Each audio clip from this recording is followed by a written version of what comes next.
There was a lot of excitement, a lot of anticipation in the air just before the start of the New Zealand Test series because of what India had done in those preceding two Test matches against Bangladesh.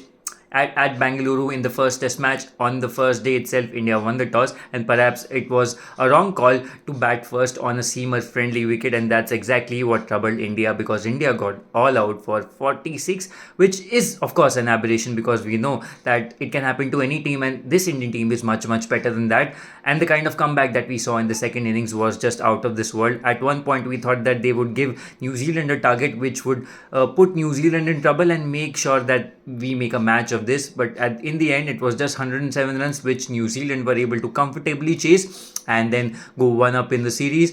Not just go one up in the series, maybe win a first Test match in India after 36 years. So that was a big, big achievement in itself for New Zealand. But then to come to Pune, where India prepared the pitch according to their own requirements and then fall into the same trap that they set for the opponent was just not acceptable because India at Pune were not up to the mark in terms of playing spin. Mitchell Santner, who had never ever taken a 5 wicket haul in his Test career, ended up taking 13 wickets in that Test match, and Indian batters did not have any answers to whatever he threw at them, and that's where we posed the question that are Indian batters no longer the best against spin? And that is a question which is still to be answered because at Pune we lost again, and in a span of 12 years, it was the first time when India lost a Test series at home.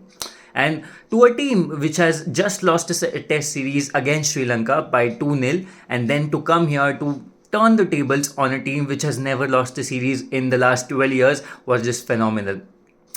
And that's something that India would need to look at going forward as well. But they had a chance to come back in the series. They had a great chance in the third Test match. But then again, we knew that India would come back, and for the first time in the series, they took a lead in the first innings. But that wasn't enough as New Zealand just kept chipping away with some crucial runs at the end, and they set India a total of 147 to chase on the last day, on the third day rather, because this Test match went along quite quickly as compared to the other matches that we have seen, and that's when we all believe that India would go on to win this Test match and just settle for pride and settle for the scoreline of 2-1. But in the end, it was not to be. At one point, India were 29 for 5 and were staring down the barrel as to this might be the most shameful defeat that India has been subjected to for quite a while. But then Rishabh Pant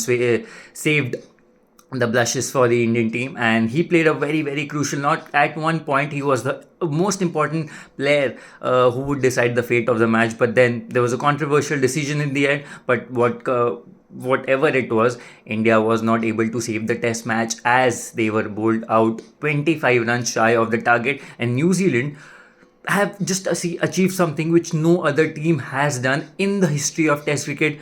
To wash India in India in the history of Test cricket was is unprecedented, and no one would have ever anticipated or imagined that this could have been a possibility. But then New Zealand have done it, and they have enhanced their chances to make a place for themselves in the WTC final, where India have 5 Test matches left in this WTC cycle, and they at least have to win 4 to make sure that they qualify for that final without depending on other teams. So it is getting very, very difficult for the Indian team, and given that they have to go down under again after this.